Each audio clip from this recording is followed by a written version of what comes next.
Hola, ¿cómo están? Ahí vamos a...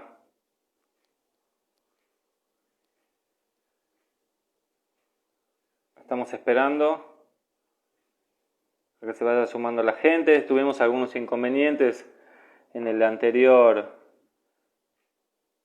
con la anterior conexión. Vamos ahí. Loreto.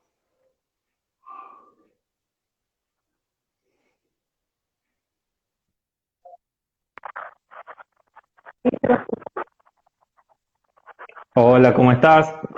Te escucho entrecortado, no sé si todos te escuchan igual o nos escuchan bien a los dos o los dos salimos un poquitito entrecortados.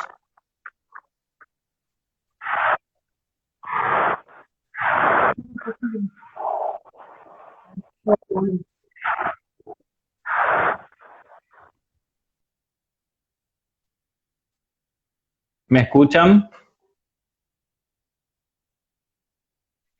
¿Ahí me escuchas mejor, Loreto?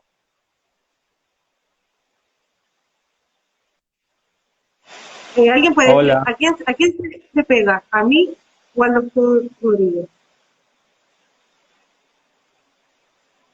Sí, yo no escucho mal. Pero si me esperan 10 minutos y me cambio el lugar, ¿puede ser? Esperamos unos minutos, nos conectamos en 5, ¿te parece? ¿Cómo? Te esperamos, si querés voy arrancando yo. Pero ahora se escucha mejor, ¿o no? Ahora se escucha bien, dice. ¿Vos me escuchás a mí? Sí, pero es que parece que mi audífono me está fallando. Me da un minuto y voy a buscar un audífono normal. Sí, ¿Ya? sí, Vamos a ir. sí, sí, Un ratito. totalmente. Bueno, disculpas a todos. Por ahí estas cuestiones técnicas pasan, a mí me pasó también el otro día en un live, para toda la gente que nos está viendo y, y por ahí no me ubican, no me conocen. Yo soy el doctor Julio Rodríguez Zaraos, soy médico psiquiatra, me dedico a trabajar en neurodesarrollo infantil, soy de Tucumán, Argentina, y bueno, este live forma parte de un trabajo en conjunto que venimos haciendo con la gente de Te Abrazo, ¿sí? Venimos trabajando mucho con Loreto a través de mensajes en la planificación de diferentes actividades y bueno, este es el segundo ciclo, el segundo live que podemos hacer. En el primero habíamos tocado temas que eran bastante importantes, que hacían referencia. Hola a todos los que se van sumando, los voy saludando. A los que preguntan si va a quedar guardado, vamos a tratar de guardarlo y de grabarlo y luego replicarlo en Facebook también. Así que, bueno, les contaba que en el primer live habíamos hablado un poquitito acerca de algunos aspectos relacionados con la génesis del trastorno del espectro autista, cuáles eran las causas que tenían una sólida base científica. Y bueno, ahora habíamos planeado hablar un poquitito acerca de el autismo en los adultos. ¿Ahora me escuchás, Loreto? A ver, no sé, ¿Me háblame. escuchas ahora? Sí, ahora sí. Ahora te escucho de 10. No me puedo afirmar bien el teléfono así con este audífono, pero es que dame un minuto. Mira, yo justo estaba Sí, estrenando sí. audífonos hoy día y no me funcionaron. Suele Todo mal. suceder, puede suceder, puede suceder. A ver, ahí, Bien, bien, bien, ¿cómo estás? bien, súper bien. Todo bien Le aquí para contaba un que el poquito, sol. bien, por acá también. Les contaba un poquitito a la gente que se iba sumando, que ¿Ya? era el segundo live que hacíamos en conjunto, que bueno, veníamos charlando desde hace un tiempo sobre actividades en conjunto, y que en el primer live nos habíamos ubicado en algunos temas como por ejemplo las causas, o digamos que se están manejando con validez científica, como generadoras del autismo, y habíamos respondido un montón de preguntas de la gente que se iba sumando.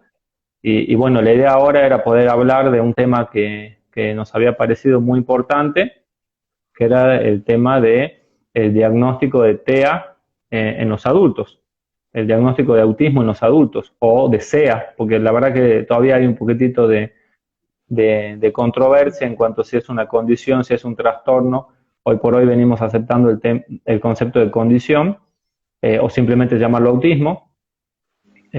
Y la verdad que bueno, que nos había parecido un tema muy importante para poder charlarlo. Sí, sobre todo que hay tantas personas adultas autistas, o sea, cada vez más, y se sienten un poco en un limbo, sin tener mucha cabida en ninguna parte. Entonces, es bueno más o menos poder tener, para que puedan tener algunas respuestas y para poder quizás darles una guía para poder enfocar su camino, porque algunas personas, si bien ya lo tienen como resuelto porque la misma vida les ha enseñado, otras personas que no, que vienen arrastrando quizás muchas comorbilidades, y no sé, depresiones y situaciones, algunas adicciones, eh, Exacto. por el hecho de haber vivido una vida quizás tan incomprendido y quizás sin poder encajar con el resto. Entonces, la adultez se les ha venido un poco compleja. Sí, fíjate que a mí me gusta siempre cuando empezamos a hablar de autismo en los adultos. Para los que no lo saben, yo tengo autismo eh, por diferentes cuestiones de la vida que todavía yo no termino de entender por qué terminé haciendo psiquiatría, terminé haciendo neurodesarrollo o casualmente. Y, y bueno, siempre es importante pensar con qué adultos nos encontramos, porque por ahí nos encontramos con adultos que han recibido ya un diagnóstico en la niñez, que ese es un grupo. Después tenemos un grupo que son aquellos adultos que han recibido su diagnóstico ya en la adultez, no en la niñez, como el grupo anterior. Y los que han recibido el diagnóstico en la adultez generalmente lo han hecho después de todo esto que vos cuentas, de muchos desafíos, muchas dificultades, de momentos quizá no tan buenos, otros quizá sí, y muchos habiendo pasado por muchos otros diagnósticos, por profesionales que quizás no contaban con la capacitación y los conocimientos adecuados como para poder hacer el diagnóstico.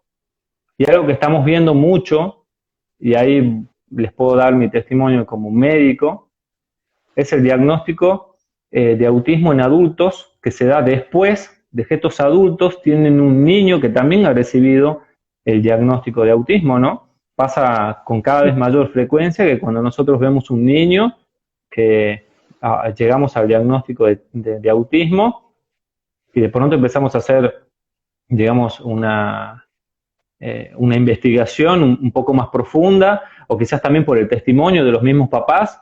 Muchos de ellos se sienten identificados con un montón de características de los chicos o con un montón de cuestiones de los chicos y bueno, también ellos reciben luego el diagnóstico y esto como que sirve también como para explicar un montón de cosas, ¿no? De cómo las cosas han pasado en la niñez, en la adolescencia, como, o sea, por qué sucedieron como sucedieron.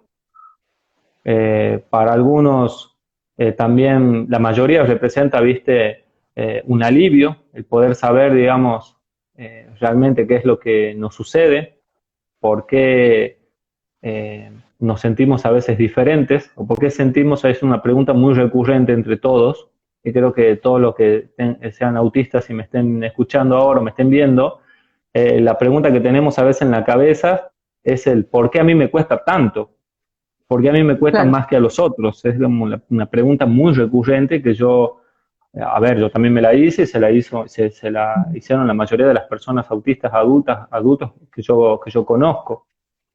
Entonces nosotros tenemos un desafío ahora muy grande porque tenemos mucha capacitación para poder diagnosticar niños, pero muy pocos profesionales capacitados y muy pocas formaciones para poder diagnosticar en adultos. Y ahí tenemos un inconveniente porque muchos pasan desapercibidos, especialmente las mujeres, que después si el tiempo nos alcanza podemos hablar de eso también. Y, y bueno, Sí. no dejar de pensar que el diagnóstico oportuno ayuda un montón, digamos, sirve para explicar un montón de cosas y permite entender muchas cosas. El Y autoconocimiento. necesitamos, totalmente, totalmente, como todo tratamiento, como todo diagnóstico implica el inicio de un tratamiento, que siempre depende de cada persona. de los desafíos. Yo no digo a veces dificultades, yo no hablo de fallas, nosotros no somos máquinas, yo no hablo de la palabra funcionamiento, yo siempre digo conductas adaptativas, no adaptativas, yo prefiero decir desafíos para no decir dificultades. Y bueno, son aspectos importantes, digamos, que son clave a trabajar una vez que hemos recibido un diagnóstico, porque siempre hay algo para hacer. No importa, vos por ahí decías recién, haciendo referencia, creo, al concepto de que sí hay adultos autistas que pueden trabajar, otros que no, otros que han podido formar una familia, otros que no. Sí. Hay otros que pueden tener, digamos, han podido hacer una carrera universitaria, otros no, pero quizá dentro de los grupos que no están los que trabajan, los que no trabajan. Entonces esto es sumamente amplio. Y yo creo que más allá de eso, todos necesitamos ayuda en algún punto, todos necesitamos, pero más que nada creo que necesitamos mucho respeto, Sí. que eso es algo que también todavía nos queda un largo trecho por trabajar, pero lo bueno es que hay muchos grupos, hay muchas asociaciones, hay muchas instituciones que están trabajando en eso, y yo creo que, bueno, tenemos la oportunidad de estar en esta etapa bisagra, si se quiere llamar, de la historia, donde estamos Sí. tratando de generar un cambio Hacer positivo. camino. Sí. Exacto, sí, que creo que es, yo no creo que los adultos autistas sean representantes de nadie, yo creo que todos los que salen, digamos, aparecen en las redes y aparecen en los foros, y se declaren o no se declaren como activistas, lo que buscan en realidad es que se visibilice. Es difícil representar a un espectro, como se dice. Somos todos diferentes, pero sí sabemos que los desafíos en algún punto más o menos son los mismos, y la conducta de la sociedad muchas veces es la misma, que es la falta de conciencia, la falta de empatía, eso, digamos, es importante a trabajarlo, y fundamentalmente el rechazo, que son cuestiones, digamos, importantes a trabajar. Pero bueno, vamos charlando. Yo por ahí me cuelgo y me gusta hablar bastante de esto, así que Sí. voy escuchando tus recomendaciones y tus preguntas, Loreto. Bien. Sí, porque en realidad es un tremendo tema. Nosotros todos los días dentro de nuestro grupo de amistades, por lo menos el mío y todo mi entorno, vivimos en torno al autismo. Entonces, por lo Sí. general los adultos, la mayoría de los adultos padres, nos vemos súper reflejados cuando vemos las características del autismo. O sea, siempre pensamos, no sé si la mayoría, pero un gran número de personas que pensamos, chuta, todo lo que yo viví en mi infancia se refleja ahora con un diagnóstico de autismo. La gente igual he visto que también no estáis muy interesados en hacerse un diagnóstico oficial, porque dicen, ¿para qué? Uh-huh. Ya mi vida la tengo hecha, aunque uno ve que en realidad las dificultades todavía se siguen presentando, hay cosas que cuestan el doble, que es muy difícil, Seguro. que uno tiene que quizás ponerse, hacer el doble de esfuerzo que el resto para poder lograr algunas cosas. Mira, una de las preguntas que nos hacen harto es ¿qué se puede hacer con los diagnósticos tardíos? Cuando ya alguien te diagnostica autista, no sé, a los 30 años, ¿qué se podría hacer de ahí en adelante? ¿Hay algún tipo de terapia que funcione? Porque se habla harto de que la plasticidad neuronal es en los primeros años de vida, a temprana, y quizás uno como adulto piensa que no le va a resultar nada, va a ser quizás un gasto de plata o de tiempo en hacer terapia. Cuando uno recibe un diagnóstico, no importa que uno tenga 2 años, que tenga 3 años o que tenga 30 años, siempre hay algo para hacer. Desde el punto de vista, si yo te tengo que dar mi opinión como persona, te tengo que decir que siempre hay algo para hacer. Y si te tengo que dar mi opinión como médico, también te tengo que decir que siempre hay algo para hacer. Cuando uno habla, por ejemplo, de la neuroplasticidad cerebral, hace hincapié en que hay periodos que son máximos, porque son los periodos iniciales de cualquier persona en desarrollo, que si nosotros los miramos desde el punto de vista netamente biológico, estamos hablando de un organismo inmaduro, como un niño, si lo miramos desde el punto de vista biológico, y bueno, obviamente los principales cambios neuronales se van a dar, digamos, a esa edad. Pero eso no significa que una persona de 30 años no puede recibir ayuda. Todo lo contrario. Siempre hay algo para hacer, como yo te decía, siempre todos necesitamos ayudas, y es por ello de que ¿cuáles son las terapias recomendadas? Las terapias que son recomendadas a nivel internacional y mundial siempre son las que tienen, digamos, un enfoque cognitivo-conductual. Pero lo que es importante saber es que el enfoque terapéutico tiene que ser hecho a medida de las necesidades de la persona. Yo siempre digo que el tratamiento es como un traje de sastre. Digamos, hecho para cada persona a medida de cada persona. Porque cuando nosotros hablamos de autismo, y especialmente en los adultos, hay adultos que tienen mayores capacidades para socializar que otros. Hay adultos que trabajan, hay adultos que no. Hay adultos que tienen muchísimos más desafíos sensoriales que otros. A mí me pasa, inclusive, digamos, en la práctica diaria como profesional, que no todos tienen grandes desafíos sensoriales. Sin embargo, por ahí veo en los foros de que mucha gente tiene desafíos sensoriales y quizá en otras regiones. Entonces, eso te da la pauta de, bueno, de que esto es un espectro que es muy amplio, que todos somos diferentes, vamos a tener desafíos diferentes. Entonces, el mismo tratamiento que sirve para Juan en Argentina no sirve para Pedro en Chile, no sirve para el hermano de Juan que también tiene autismo. Por eso es que el tratamiento está hecho en base a las necesidades de cada uno.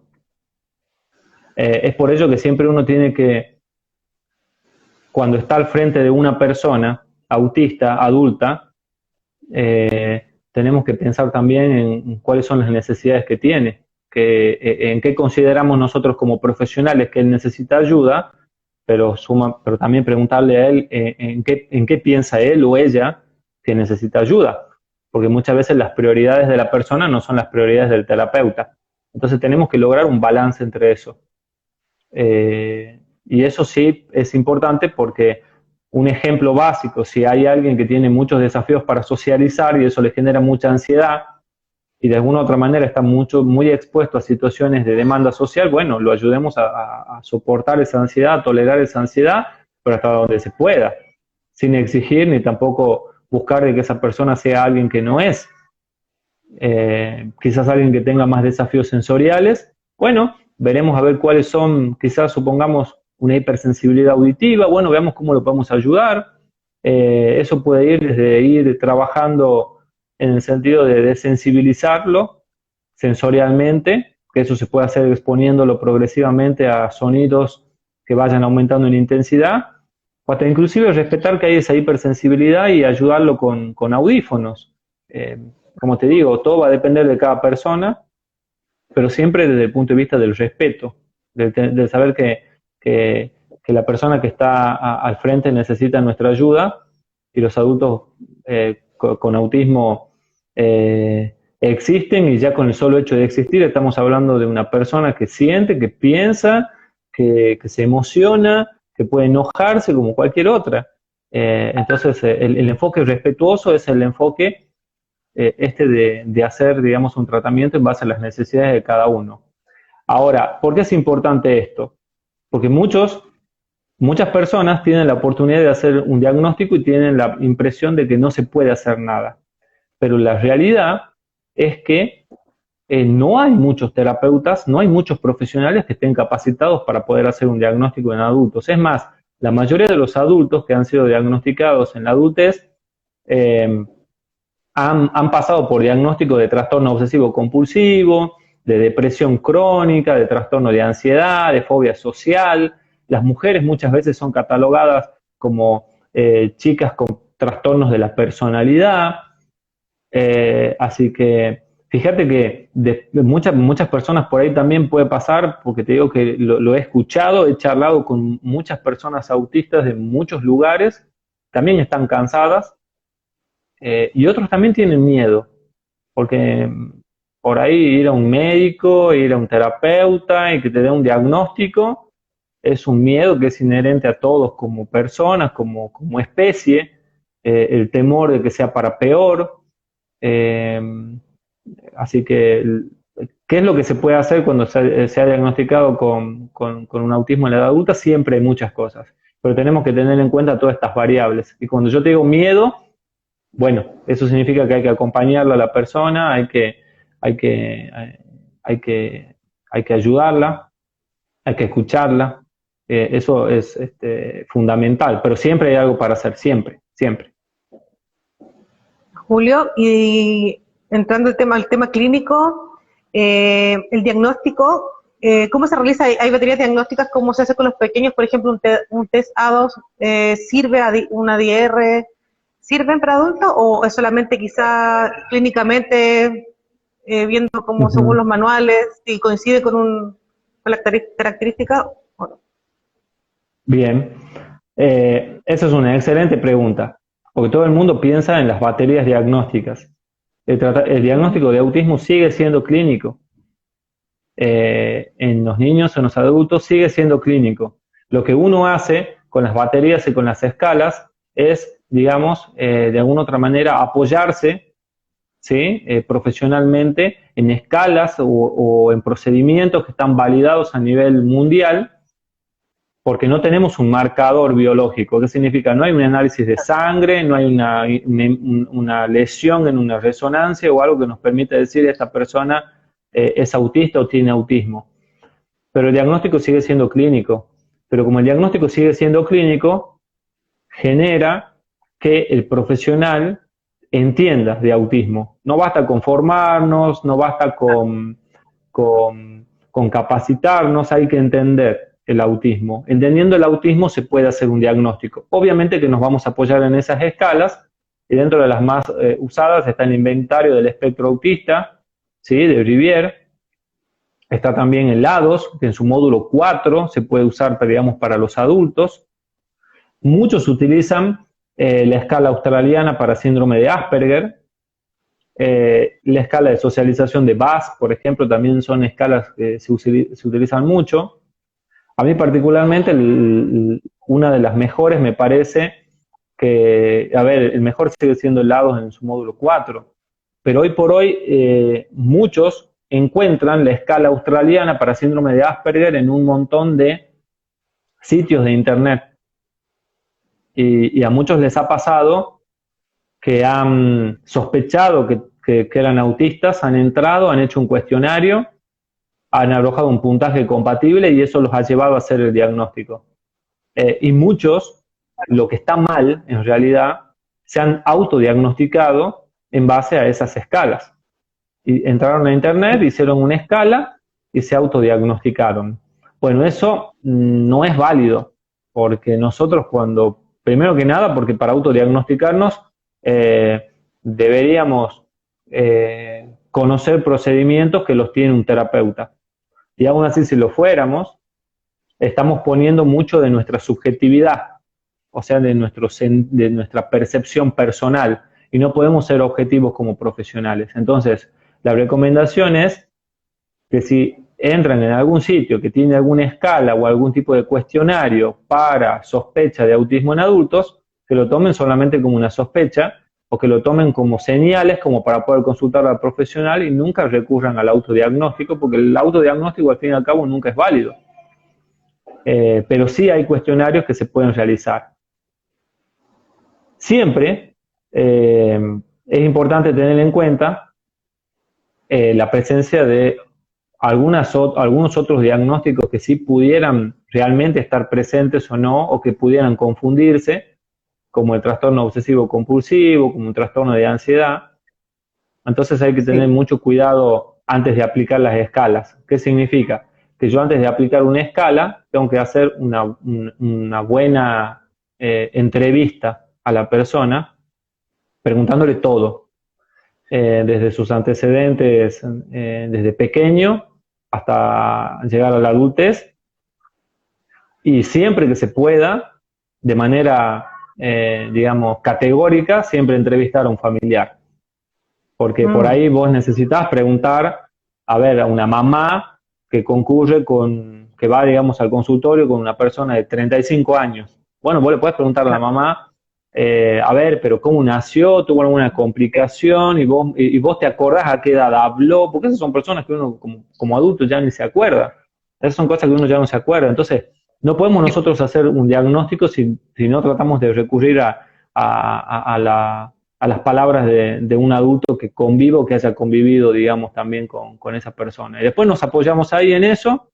A veces podemos pedir o no pedir algún estudio. Generalmente es un análisis de sangre, algo de baja complejidad. Y cuántas sesiones durará un diagnóstico depende de cada persona.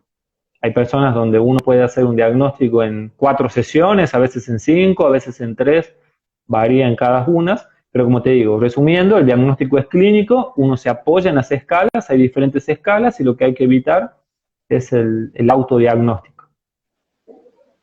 Aquí me preguntaban sobre el TOC, el trastorno obsesivo compulsivo, si es fácil confundirlo con el trastorno del espectro autista o el TOC es subyacente al TEA. Bien.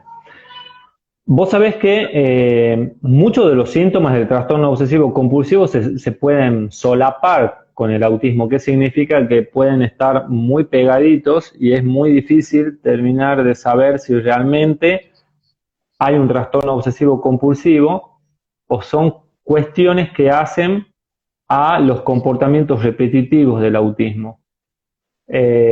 Vos sabés que se realizó, esto casualmente hace poco participé de un congreso internacional de neurodesarrollo y mi disertación era sobre la presencia o no de trastornos de ansiedad en los adultos con autismo. Y hay varios estudios que hablan de que sí, la presencia de rasgos de un TOC, rasgos no significa que hay un trastorno, sino que hay signos, pero que todavía no está claro, se pueden confundir con los comportamientos repetitivos del autismo. Y se hizo un estudio muy lindo, muy grande, donde a un grupo de personas, se tomaron 3 grupos de personas. Las personas con diagnóstico de autismo, personas con diagnóstico de TOC y personas que no tienen ningún diagnóstico. Y se les administró las escalas para TOC. Entonces se vio de que las personas con autismo dan un puntaje muy bajo en las escalas para TOC. ¿Qué significa? Que en realidad el TEA no tiene un TOC. ¿Sí? Son más que nada los comportamientos repetitivos propios del autismo. Y en cambio las personas que tenían un TOC daban un puntaje muy grande en estas escalas. En cambio las personas que no tenían ninguno de los 2 diagnósticos no arrojaban un puntaje significativo. ¿Qué te quiere decir? Que si vos tenés dudas, podés apoyarte en criterios y en escalas para TOC.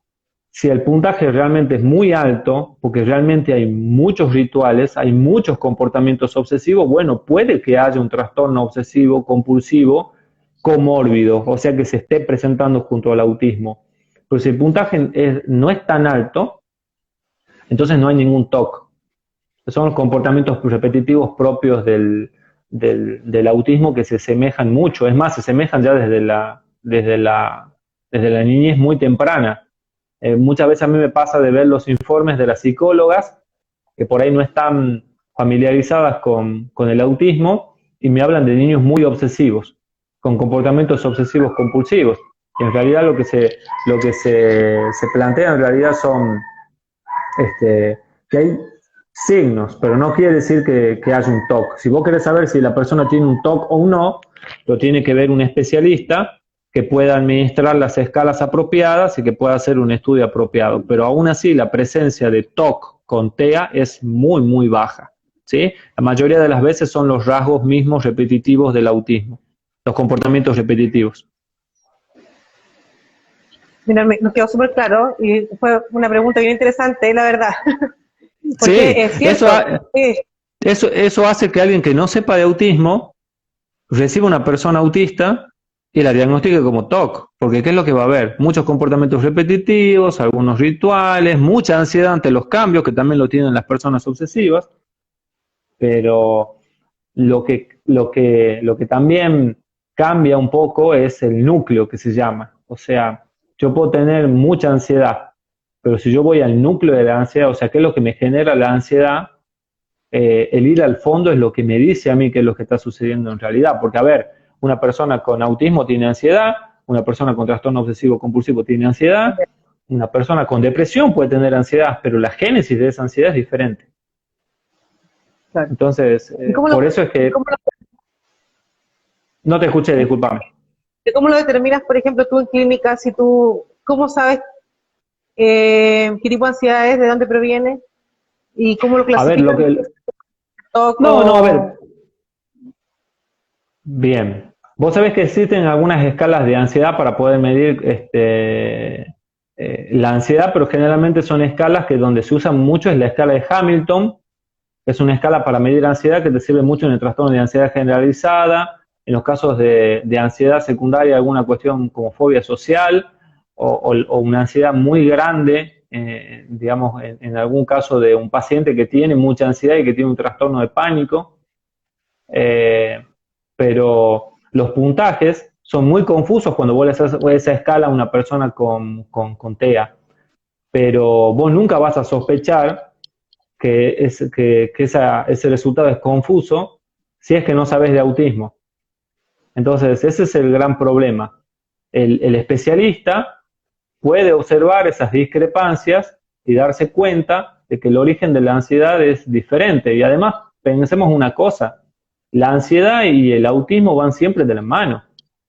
Todas, pero todas las personas con autismo tienen ansiedad. Y todas las personas autistas tienen niveles de ansiedad diferentes, la mayoría de las veces un poco más elevados que la población en general. Eso sí es una realidad. Entonces, en la medida que vos ves cuáles son las cosas que le generan ansiedad, por qué le generan ansiedad, las consecuencias de esa ansiedad, y haces toda una valoración longitudinal, o sea, desde antes de que esa persona llegó a verte, vos podés determinar estas diferencias que vos me decís. Y fundamentalmente, si vos entendés de autismo, es otra cosa. Por eso lo fundamental no es tener más psiquiatras capacitados en neurodesarrollo, de tipo, a ver, no necesitas tener psiquiatras infantiles atendiendo a adultos, ni necesitas tantos psiquiatras especializados en neurodesarrollo. Lo que vos necesitas es que el psiquiatra general sepa más de autismo.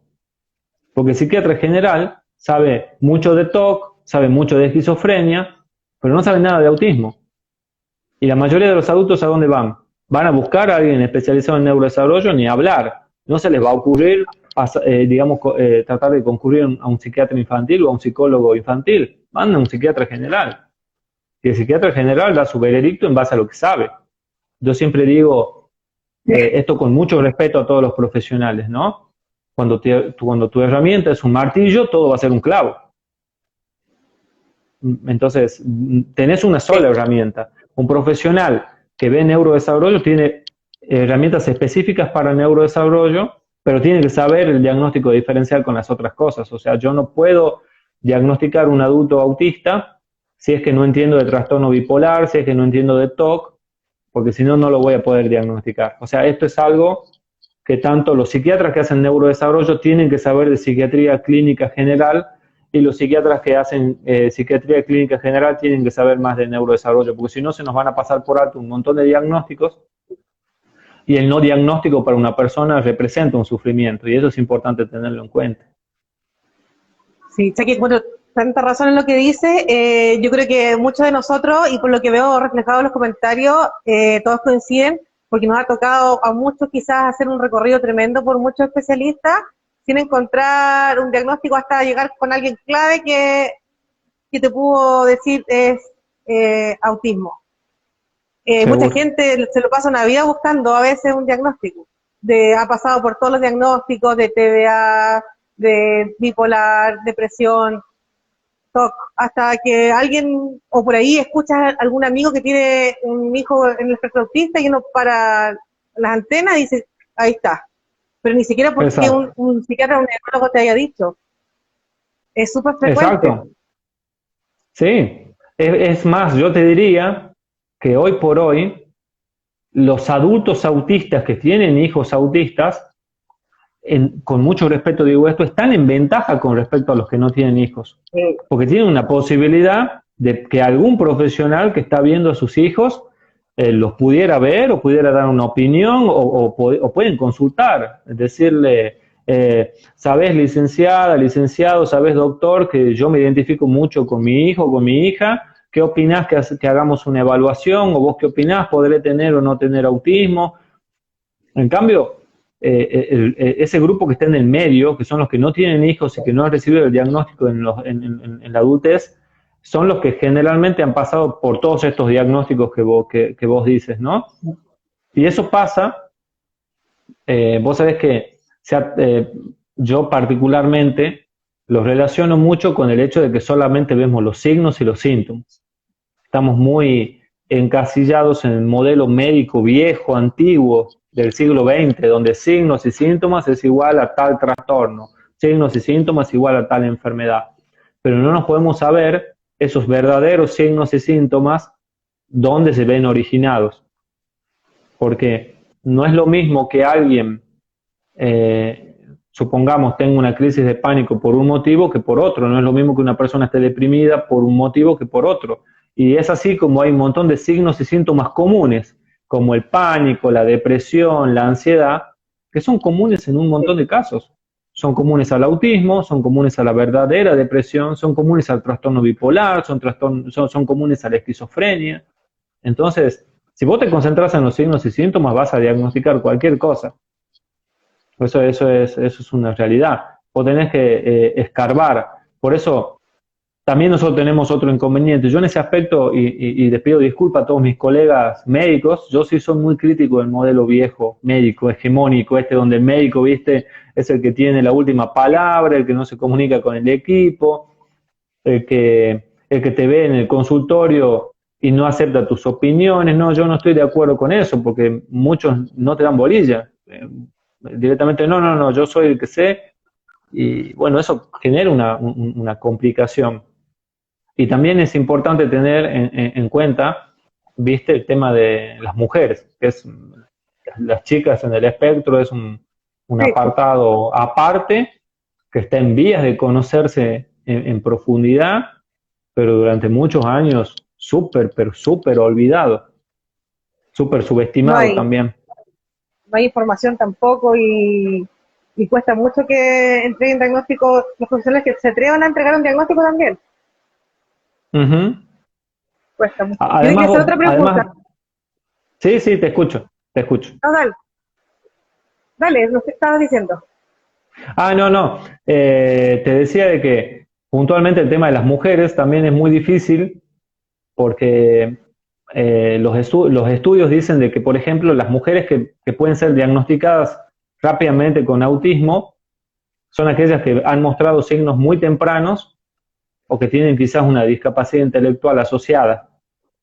Y aquellas que rompen de una manera muy clara con el paradigma social. Entonces, eso implica que hay un porcentaje importantísimo de mujeres que quedan por fuera, porque hay un montón de mujeres que no experimentan signos tempranos, que no tienen discapacidad intelectual. Hay un montón de mujeres que de alguna otra manera pasan desapercibidas porque no han roto ese paradigma social. ¿Cuál es el paradigma social?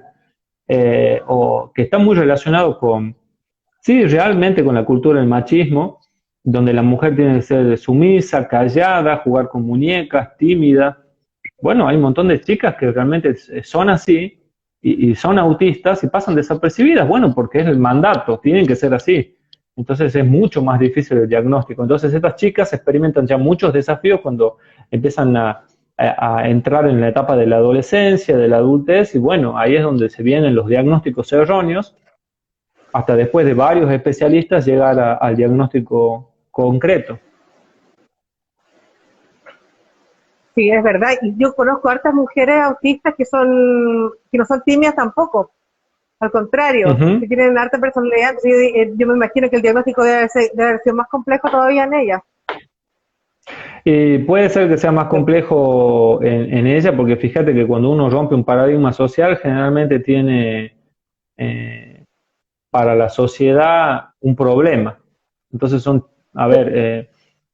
por ahí es irrespetuoso, malcriado, me pasa mucho con las niñas, que son catalogadas como niñas malcriadas, irrespetuosas. No, está lo que se llama por ahí una extroversión demasiado marcada, que también puede ser parte del autismo femenino, y digamos, y no se lo está teniendo en cuenta, pero como te digo, un signo aislado no nos dice nada, pero cuando vos tenés la oportunidad de poder acceder a un especialista, este va a ver ese signo aislado en todo un contexto. Y de pronto todo el contexto en realidad no es un signo aislado, son un montón de signos. Entonces la cosa se aclara un poquitito. ¿Sí? Muchas veces uno ve solamente una luz en la tiniebla y en realidad son muchas luces, pero no las vemos.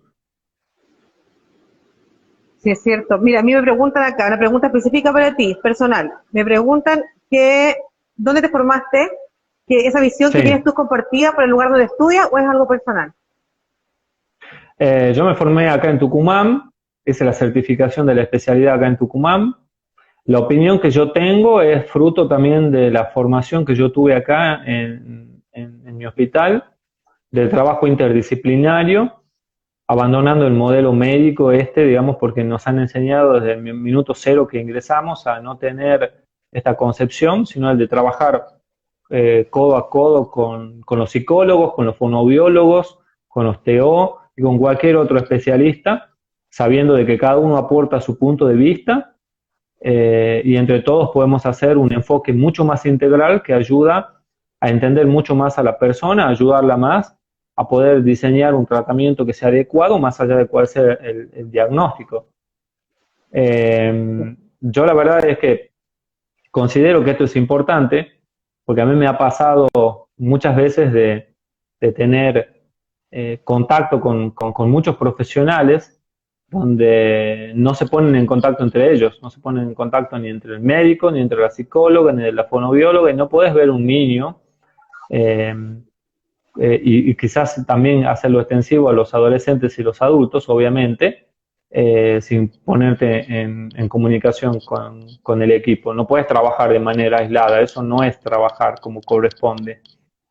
Y también la opinión que tengo sí forma parte también de mi visión personal. Yo tengo los mismos desafíos y he pasado por un montón de situaciones compartidas por cualquier otro adulto autista. No porque yo tenga una formación universitaria, soy un bicho extraño que ha pasado. No, no, he tenido, comparto más desafíos de lo que el mundo cree. Eh, lo que pasa es que precisamente hay algo que es sumamente importante acá de pensar, que es el apoyo familiar. Yo he tenido, digamos, un grupo familiar que me ha apoyado mucho a mí, en mis padres, en mi infancia y mi adolescencia, y después mi esposa y mis hijas. Entonces, he tenido muchos apoyos. Y eso me hace pensar en todo esto, ¿no? En la necesidad de contener a la familia, de acompañar a la familia, de acompañar a la persona, a la persona que autista, a la persona que tenga una discapacidad intelectual, o sea, no nos olvidemos de los diagnósticos, sino, digamos, a acompañar a cualquiera que esté necesitando de la ayuda profesional, y la ayuda profesional tiene que ser interdisciplinaria. Si vos te dedicas al neurodesarrollo, no puedes trabajar de manera aislada. Si vos querés trabajar de manera aislada, dedícate a otra cosa, que me parece que es Sí. importante. Julio, una pregunta personal. ¿Tú tuviste tu diagnóstico en la infancia o en la adultez? No, no, no, yo recibí mi diagnóstico hace un poco más de un año. Yo tengo una hija, digamos, también con el mismo diagnóstico, y si bien ya había, a ver, tras una historia larga de vida, de sentirte, viste, que esto que yo te decía al principio, de por qué las cosas te cuestan más y por qué algunas cosas te han resultado como difíciles. Bueno, llegó el tiempo en el que yo empecé a capacitarme en esto y empecé a identificar muchas de las cosas que yo leía y estudiaba con las cosas que yo pensaba, sentía y percibía. Y bueno, después llegó el diagnóstico de mi hija como para terminar de corroborar todo, ¿no? Porque Claro. esto tiene que ver con esto del miedo, ¿no? A veces uno también no quiere ver o no quiere pensar que pudiera ser o no. A mí también me ha pasado. Y bueno, ya después de mucha sospecha, digamos, hice todas las evaluaciones como corresponden. Y bueno, yo lo recibí al diagnóstico como una oportunidad de poder explicar por qué las cosas suceden como suceden, me han sucedido como han sucedido, y por qué podrían suceder a futuro de determinada manera como para poder ayudarme. Lo he visto como una oportunidad de poder acercarme más a mi hija y poder ayudarla mucho mejor. Obviamente esto sin pasar por encima de la opinión de los terapeutas, a los cuales respeto mucho, y también como una oportunidad de, no sé si de transmitir mi experiencia de vida, porque solamente hablo de esto, ¿no? Nunca profundizo mucho más, pero sí como una oportunidad también de poder ayudar a la gente que quiera ser ayudada. Como te digo, yo no represento a nadie, es difícil representar a un espectro y jamás me voy a considerar representante de nada, pero sí el hecho de saber de que aquel que pudiera necesitar algún tipo de ayuda por parte mía, yo de todo corazón, digamos, le voy a ofrecer lo que pueda. En lo que pueda ayudarlos. Entonces, a mí el diagnóstico me ha servido, digamos, como un alivio, como para poder entender, digamos, muchas cosas. Me ha dado mucho alivio. Ya que yo veo conectados a varios referentes del autismo acá de Chile, está Marco Cartagena, está Hamza, está Diego Infante, está Lina, está Loba. Los veo a todos conectados y espero que de verdad que esta charla les guste. Yo veo que les está gustando a todos. Y yo me imagino que ellos se sienten súper reflejados de todo lo que tú estás diciendo porque los veo súper contentos. Otra pregunta que te quería Bueno, hacer en relación a esto es que es justificable que una persona, por ser autista, se le acepte algunas conductas de repente ofensivas hacia otro, o quizás cometer un delito, si se puede justificar por el hecho de ser autista, porque igual eso lo vemos súper frecuente y se entra mucho en discusión entre nosotros, entre la comunidad autista, hasta qué punto uno puede justificar por ejemplo, insultar a alguien, o no sé, romper cosas en la casa, no sé, he sabido de gente que hasta le ha pegado a los padres. Eh, este tipo, a nosotros como familiares y nos hace reflexionar bastante ese tema. claro, porque no tenés un límite de qué es lo que se puede aceptar y qué es lo que no. Es difícil. Vos sabés que este es un tema de debate continuo, y te diría que es un tema que está en construcción. ¿Viste? Como cuando alguna página está en construcción, alguna página web. Bueno, esto es como un edificio también está en construcción. El concepto de que hasta qué punto, digamos, algo puede ser bien tomado y hasta qué punto no. Sí tenemos que pensar en algunas cosas. Tengas o no tengas una condición, lo que no se puede permitir es la agresividad. Tengas o no tengas un diagnóstico, lo que no se puede permitir es dañar al otro, es causar una lesión en lo otro, hacer sufrir a otro, eso no se puede permitir. El tener autismo no te habilita a hacer sufrir. El que el otro no tenga autismo tampoco lo habilita a que te haga sufrir. Sí es cierto que vivimos en una sociedad construida sobre las bases de la neurotipicidad, pero tampoco considero que tenemos que ser enemigos de todo eso, porque hay muchas cosas que sí son buenas. Lo que nosotros tenemos que buscar, ese es mi punto de vista personal, es un camino donde las cosas se vayan equilibrando y poder también pensar en qué cosas, terminar de definir a grandes rasgos qué cosas se pueden permitir y qué no. Pero como te digo, hay cosas que son claras. Agresividad, sufrimiento, conducta psicopática sobre otra persona, eso no se permite. Porque las personas con autismo también pueden generar daño, también pueden lastimar y también pueden tener conductas psicopáticas, pueden mentir como cualquier otro. Pero no podemos aceptar el daño al otro bajo ningún concepto. Sí podemos entender, a ver, esto significa no justificar, pero sí podemos explicar que quizás alguna persona tenga muchos desafíos sociocomunicativos y necesite trabajar en eso con algún terapeuta. Y también pensar hasta qué punto también quizás la sociedad va a forzar a las personas con autismo a hacer algunas cosas y porque no las quiere hacer, digamos, sean rápidamente catalogadas como que, bueno, las tenés que hacer y se ve esta cuestión, esa lucha de no quiero, quiero, no quiero y vos no sabés realmente si hay que hacerlo o no hay que hacerlo. Y eso implica, por eso esto que yo te digo, el respeto de preguntarle a la persona también. A ver, ¿qué te quiero decir? A ver, un ejemplo. Está bien que una persona con autismo le tire con un plato por la cabeza a su madre y no. Y vos podés tener la peor de las madres, pero ¿por qué agredirla? No sé si se entiende. Ahora, si vos me decís de que un adulto autista no quiere ir a una cena familiar, y bueno, está el punto también de poner en el tapete, de decir, bueno, y si no quiere, ¿cuál es el problema? No quiere. porque quizás hay mucha gente, hay muchos sonidos, porque quizás el ir va a hacer que él la pase mal.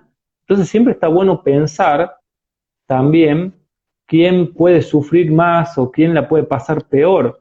Entonces yo te diría, no podemos permitir que un adulto autista le pegue a su madre, pero puede que esté bien que permitamos de que se quede en su casa y no concurra a un evento familiar, porque si va a ir al evento familiar y la va a pasar re mal, entonces no está bien que vaya. Por eso te digo, es algo que está todavía en construcción y me parece que está bueno que esta construcción se está dando con esto que nosotros hablábamos, de empezar a, a transitar este camino donde entre todos juntos podemos construir una sociedad más inclusiva que acepte más la neurodiversidad, y aceptar la neurodiversidad también implica respetar al otro como es. Bueno, eso todavía está en construcción. Sí. Y creo que somos privilegiados nosotros de poder vivir este proceso porque podemos cambiar muchas vidas. Ese puede ser quizás nuestro legado, el cambiar muchas vidas de acá a 50 años. Capaz que nosotros no lo vemos, es más que probable que no. Es más que probable que nosotros no seamos testigos finales del cambio, pero está bueno tomar la responsabilidad. Aquellos que somos padres autistas también queremos dejarle a nuestros hijos un mundo mejor del que nos tocó. Yo creo Con que ese es muchas nuestro más. sueño. Exacto.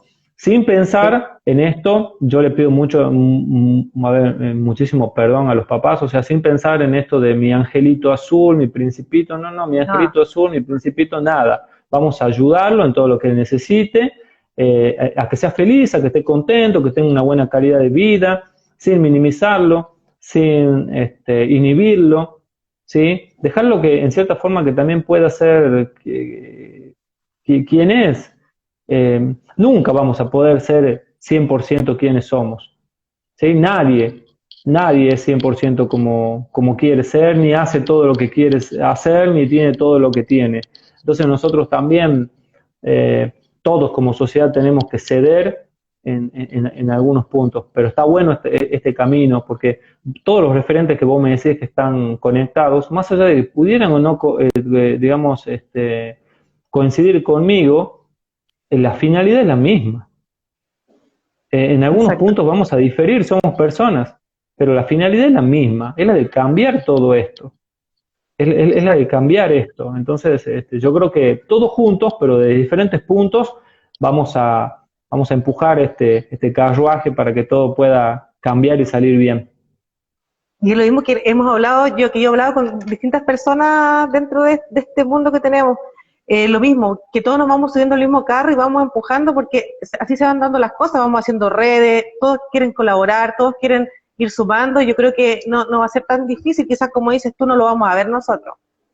Pero sí, el camino va a quedar un poco más fácil para nuestros hijos y quizás para nuestros nietos también.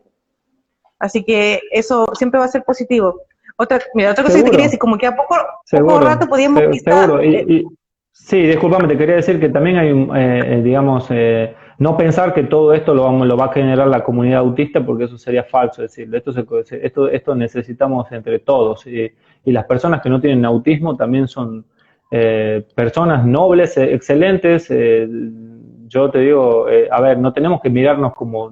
A ver, nosotros como autistas no tenemos que mirar más la divergencia desde el punto de vista de segregarnos más. Porque si no, nosotros vamos a hacer lo que los otros antes, nosotros vamos a terminar haciendo lo que los otros antes hacían. No, esto tiene un trabajo conjunto, esto es una red. Yo te quería proponer que hagamos de responder algunas preguntas como cortas antes de que, para que no se queden ahí, que yo había anotado. Sí, por ejemplo, creo que me quedan 4 minutos, pero no importa, Sí. Seguro puede salir otro live. Sí, de todas maneras yo creo. Mira, dicen la relación entre el autismo y la obesidad. Otra persona que pregunta, ¿en los entornos laborales es adecuado informar? Esas dos preguntas tengo anotadas desde hace rato. Mirá, el autismo y la obesidad no hay del todo estudios concluyentes ni con validez científica. Lo que sí se ha visto que algunos niños o algunas personas que tengan una selectividad alimentaria importante, donde su comida predilecta o más aceptada sean aquellas que tienen hidratos de carbono, como por ejemplo las pastas, comer fideos, comer pan, los postres, las cosas con azúcar, que justo son las cosas más ricas. Fíjate que estas personas tienen una predisposición obviamente un poquitito más aumentada a la obesidad. Y la obesidad puede estar relacionada con los niveles de estrés. Como yo te dije, las personas con autismo tienen mucha ansiedad, y esa ansiedad sí puede aumentar los niveles de cortisol, que es la hormona del estrés, y producir desajustes hormonales y en el sistema endocrinológico, y que pueden predisponer, digamos, a las dislipemias, a las alteraciones en el peso. Y la otra pregunta era... Era que si en los entornos laborales es adecuado informar al entorno. El entorno, ¿en qué sentido? ¿Comunicar que la persona es autista? Y yo creo que eso es una decisión muy personal. A ver, si vos me decís que es una persona autista con muchísimos desafíos y que está dentro de un marco, de un taller protegido de integración laboral, sí, obviamente tenés que informar a la institución como para que la institución pueda hacer las adaptaciones que corresponden. Ahora, si vos tenés una persona adulta más independiente, con mayor autonomía, y sí, me parece que también ahí el tema de comunicar va a depender de cada persona. Sí me ha pasado de tener 2 pacientes que han podido comunicar en su entorno laboral, y el entorno laboral, digamos, se adaptó. ¿En qué sentido? Claro. Bajando la música, bajando las luces, e inclusive dándole a una de estas chicas un escritorio un poquitito más apartado, en un lugar más sereno, más tranquilo. Entonces yo creo que si el ambiente laboral es, digamos, permeable, digamos, y realmente tiene ganas, ¿sí? Y pues nosotros vemos que existe una posibilidad que pueda generar adaptaciones, sí. Por ahí muchas veces eso no sucede y las personas evitan decirlo para conservar su fuente laboral. Es como decir, si yo digo que tengo autismo, que soy autista, me van a discriminar o me pueden echar o algo. Entonces, hasta eso también tenemos que cambiar, ¿sí? Te das cuenta que hay mucho para hacer, pero yo creo que estamos haciendo de todo, un poquitito todos los días, y seguramente esto va a cambiar. Julio, yo creo que ya se va a cortar. Exacto. Así que sí, yo creo ya que nos quedan un minuto. agradecerte nuevamente por estar con nosotros. Yo veo que la gente está súper contenta con todas las respuestas que nos has dado y todo lo que nos has contado. Y bueno, invitarte para un siguiente live, no sé para cuándo, unas 2 semanas más, 3 semanas más, quizás con otro tema, pero que yo creo que quedaron hartas cosas que decir ahora por el tema de los adultos. Es un tema que nadie lo habla, que muy poca gente lo habla, o sea, gente que tenga formación como tú, en realidad, porque todos los autistas hablan, pero no hay gente que tenga formación que se atreva un poco a hablarlo, y bueno, tú tienes la experiencia personal y aparte de la formación. Así que te dejo invitado para otro más. Comprometido. Seguro. Sí, lo que ustedes necesiten cuentan conmigo. Sí, nos vamos a juntar en otro live. Te mando un gran saludo, muchas gracias por la invitación. Un saludo a todos los papás, digamos, y a todos los miembros de tu asociación, a todas las personas que nos han visto y nos han escuchado, muchas gracias. Y bueno, que tengan un buen sábado, un buen domingo, un buen inicio de semana, y ya vamos a seguir en contacto. Y también agradecer a todas las personas que se conectaron y que han comentado todo el rato mientras ha durado el live. Así que exacto, eso, saludos muchas a todos. Gracias por... Exacto. Y las personas que están conectadas, que no se olviden de mandar los temas que les interesen para los siguientes live. Así que un beso para todos. Exacto. Chao, que tengan un bonito fin de semana. Chao, nos vemos. Chao.